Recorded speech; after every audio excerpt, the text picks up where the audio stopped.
guys and girls, so real quick video, just doing some lap joints using my dado stack or dado blade set on the table saw, and we're trying to get nice and smooth like this. You can see hardly any tooth marks on there, nice and smooth, ready for glue up.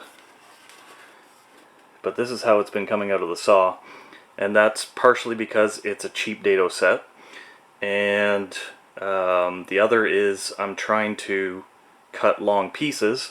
As you can see, that one that's sitting over here, that's nearly 7 feet long. So the cuts are not as consistent as we want them to be, but we can fix that. We can fix that quite easily. So I'm going to show you quickly how to do it.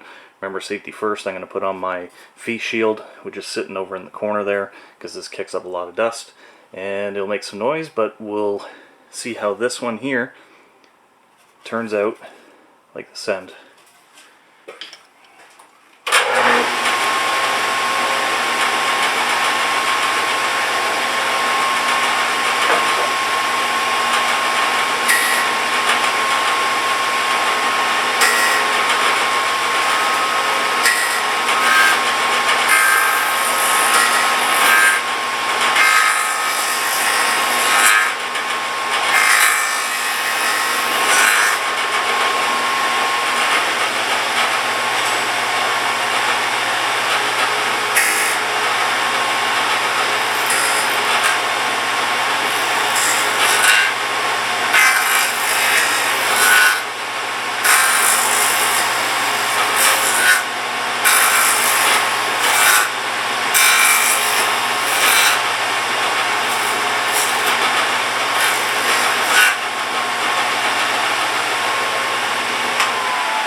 So that's the piece right there. And sorry, I realized halfway through that you guys probably can't see what I'm doing just because of the way the table saw was turned, so I apologize.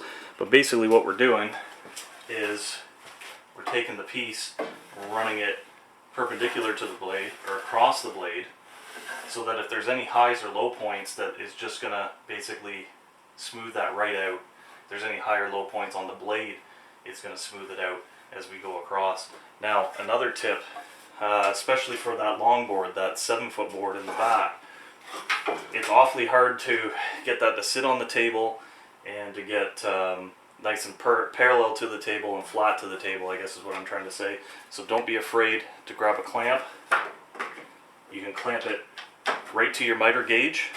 That way it gives you nice downward pressure. As long as you're holding this down, you're getting nice downward pressure, and then you can use your free hand out here to kind of steady the piece if it's long.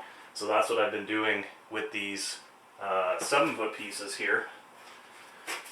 You can see we've got the nice lap joint on there, and then when we're all done, we're going to be able to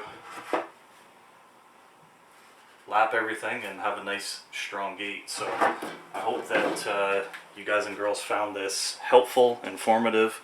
Hopefully it gives you a hand when you're doing your projects. If you liked it, think about giving me a thumbs up. If you didn't, thumbs down. Tell me why down there. Constructive criticism is always welcome. And think about hitting the subscribe button about right there.